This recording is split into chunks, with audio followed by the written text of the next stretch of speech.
the? Yo, why was it zoomed in like that? That's funny. What's up, everybody? How you doing? Look at this. Look at this. The sky is beautiful. It was raining a minute ago. I was just listening to it, sitting on the porch. Holy shit, that shit touched my soul. Just listening to that rain. Dude, lightning struck right beside me, and my tongue went numb for like 5 minutes. I couldn't feel my tongue, dude. Like, seriously, I didn't get struck by lightning, but it struck like super close to me, and I could not feel my tongue. It was crazy. Never had that experience in my life. But here I am, experiencing new shit every day, like an absolute savage. Alright, I'm in a good mood, can't you tell? I love life. Do you love life? I hope you guys love life. I'm here to share a story with you, personal experience story, and some tips. And this one, like, really, it's like close to my heart because this is like something I struggle with my entire life. Probably one of the biggest things that's ever happened to me. It's part of my character arc. It's just a part of me. It's ingrained into me, and there's no escaping that. No getting rid of that. But first, hey, we're out here getting big. I hit the gym today, even though I said I was going to take an off day. I just had an itch to scratch. Yesterday was back day, and I feel like I didn't hit my lats quite right, so I had to go in. I just want to flex sometimes, you know, like, boom. Look at that bicep, dude. Yeah. All right, I'm done with that. So the topic of today's discussion is hell and what it is. And the advice I'm going to give is 3 things that people ignorantly, unknowingly do to keep themselves there when they're there, and how you can get rid of these 3 things so that you can escape. So, hell is a real place. Like, I'm seriously going to tell you that it's a real place. I'm going to quit zooming in on myself. That would be great. Most people, when they think of hell, they think of the concept of, like, you know, Judeo-Christian, you go to hell if you sin after you die, that kind of stuff. Or they think of, like, Greek mythology, the underworld, Hades. It's, you know, ingrained in Western culture. Hell has been an idea for quite a long time, but it exists, and I think spiritually it exists. Here on earth, it's a state of being. It's a place you put yourself. It's low vibrational. It's hell. I mean, it's hell. You're literally suffering in such a way that it's not productive. It's self-inflicted, and it hurts so bad. And there's like no idea of how to make it stop or how to feel good, because everything that you do or you try to do to escape this state of being only puts you farther into it. And I've been there. I abused alcohol, I abused pills, I abused marijuana for 9-10 years. The time I was 15 all the way to 24. When I hit rock bottom, I hit the very bottom, lowest point of hell. And thank goodness I just surrendered at that point. I mean, geez. It was bad, dude. I had literally burnt every bridge in my entire life. All the relationships I had were completely gone. I wiped them all out for my own actions. You know, I was a very angry person, and I couldn't stop drinking. I would tell myself, like, every night on the way home from work, I'm not going to go to the gas station. And then I would, like, get there, and I'd see the gas station, and it was, like, almost as if it was against my own will. I would be forced to go inside and buy alcohol. And then I would plan it just so right that I would drink a 30 case and go back 5 minutes before the store would stop selling alcohol so that I could get another one every night. And then I'd drink in the morning as soon as I wake up on the way to work. And towards the end of it, I was drinking at work. I would make excuses to go out to my car and drink from my car. And this was like the only thing that was keeping me going. I wasn't even eating food, dude. I was not eating food. I had no relationships. Everyone who previously I could consider my friend or that I had in my life to some extent, that we were on good terms, friendly with each other, it was all gone. I was alone, completely alone, and I hated myself, and I hated life, and I hated my job. I couldn't be accountable to myself or anyone else. I couldn't be honest with myself or anyone else. I couldn't respect myself or anyone else. Boundaries didn't exist for me, and they certainly didn't exist for anyone else. If I thought something was going to make me feel good at the moment, I would disrespect anyone's boundaries, even my own. This is hell. This is hell on earth. I've experienced it.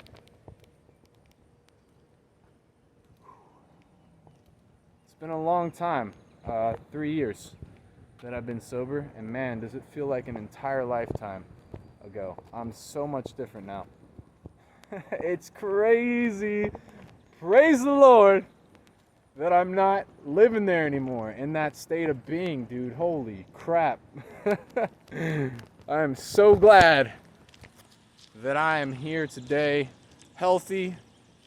I got all this muscle on me. I eat good food.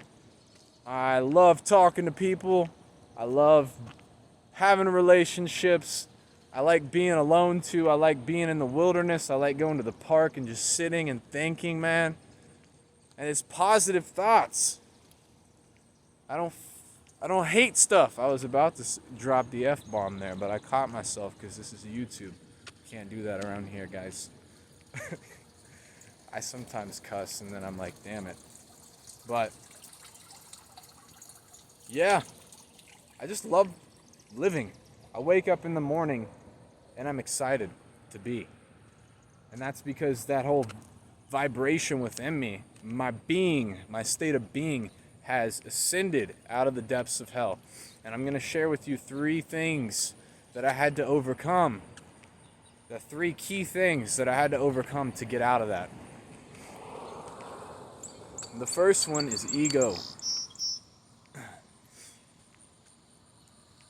A lot of people, and trust me, I'm speaking from my own experience, but because I had to go through a treatment program, I met plenty of people, talked with people who had substance abuse issues or just mental health disorders. Pretty much that was my only communication for an entire year of my life, and then beyond that for another half a year. And that's like mainly who I would talk to and be around, is people like me that were coming out of that state of hell. And no, stop zooming in, dude. What the heck? To be honest with you, I'm like one of the only people, other than my friend Dylan, who sponsored me for a little bit, that actually got out and stayed out.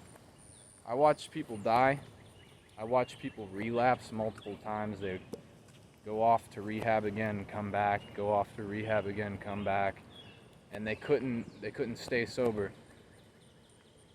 And many of them were not able to let go of their ego. They couldn't own up to the things that they had done to put themselves in their circumstance. They could not take personal responsibility for what they had done to end up where they were at. And they thought they were smart enough to do things in a way that would bring them out. And like I told you before, everything that you do while you're there only serves to further bring you down. That's actually how it is. Because there's a void inside you. It's the void of hell that you're trying to fill with things that do nothing but bring you farther down. And you don't have to drink or abuse drugs to be here. That's literally something that I was doing to try and fill that void inside me, to make me feel good, to make me feel human, to make me feel like I wasn't in hell. You don't have to abuse drugs or alcohol to be in hell. Some of the most unhappy people on earth are people that don't abuse drugs or alcohol. They're completely sober. But yes, ego. I watch so many people not be able to take personal responsibility or think that they could use their brain to figure out how to get themselves out of the situation that they were currently in. They thought they could use their brain to pull themselves out and make them happy, to figure out some sort of lifestyle change or something that they could do to just fix everything. If I could just. I watched so many people fall into that trap. They couldn't get rid of that ego. They couldn't fully surrender. They couldn't say, what I'm doing is not currently working and probably will never work. So I would need somebody else or something else to show me how to live my life for a period of time before I can take the reins back. That's that ego. So number one, you got to drop your ego. You got to fully surrender. You got to be willing to listen to others, willing to believe in a higher power. And that brings us to number two. Fear. The opposite of fear is what? Faith. You have to have faith in something bigger than yourself. You have to have faith that there is a higher power that you can hold yourself accountable to when you can't hold yourself accountable to you. You have to have faith that no matter what you've done in your past, you can make amends for that, and you can become a better person, a better version of yourself, and that you can self-actualize and find yourself in a way where you can bring happiness from within you and share it with others outwardly. And that's something that's hard to do. It's hard to stop being afraid. That's tripping me out, dude. That's tripping me out. Okay. But that's hard to do. It's hard to stop being afraid, right? Fear is supernatural. I mean, it is supernatural. But it's really natural to feel fear. It's one of the most basic human emotions. But it's also low in vibration. It's one of the lowest vibrational emotions to feel is fear. And when you're stuck in a state of fear, you're stuck in a state of survival. You're stuck in a state of non-abundance. And so your actions tend to gear towards serving the self, which is what is responsible for a lot of the burning of bridges when it comes to relationships and hurting others.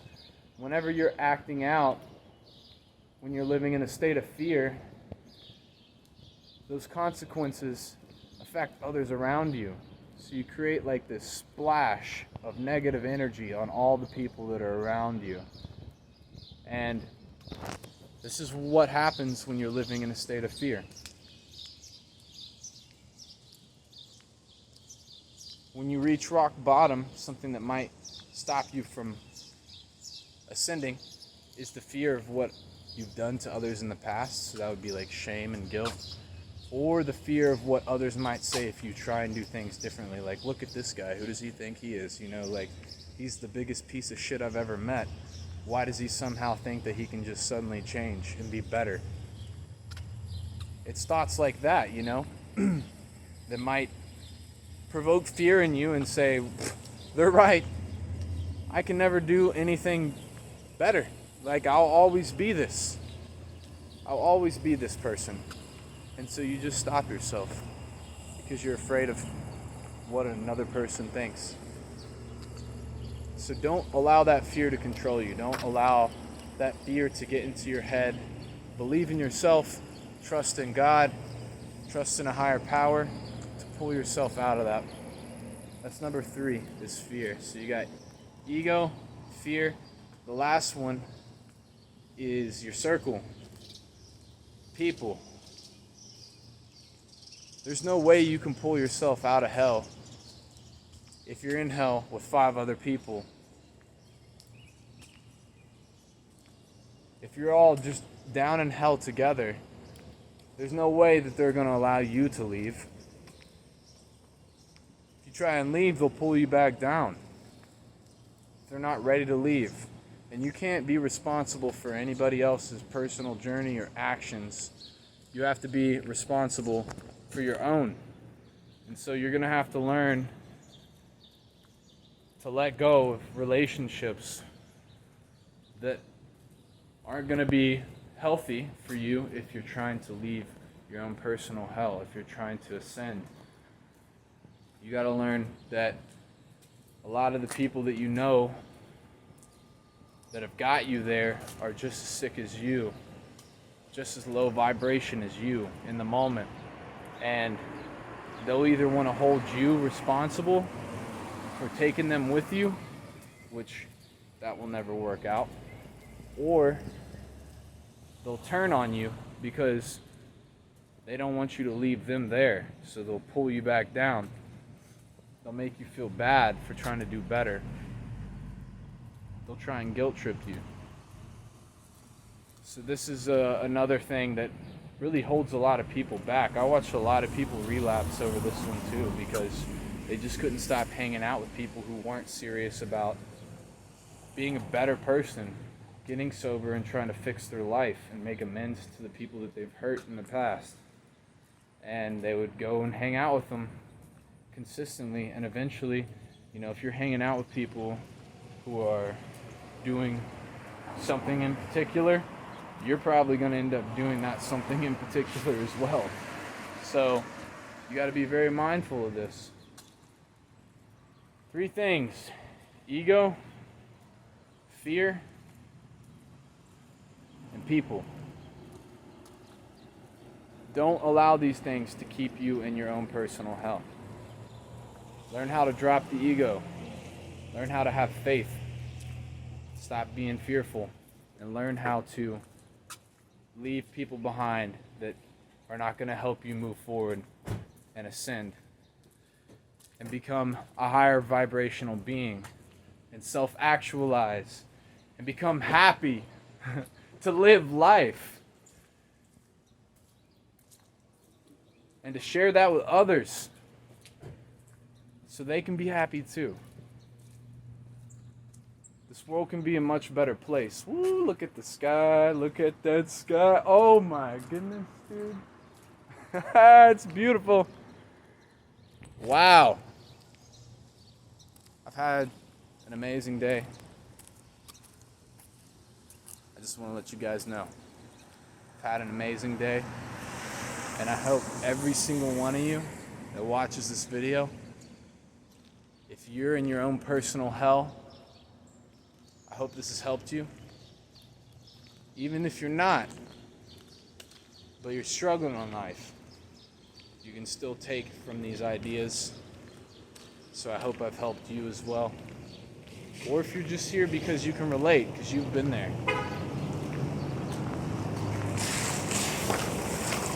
I hope this has helped you as well. I love you guys. Smash the like button, subscribe, leave a comment, share,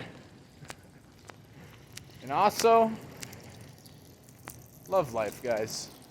This is way too short. I'll catch you in the next one. Peace.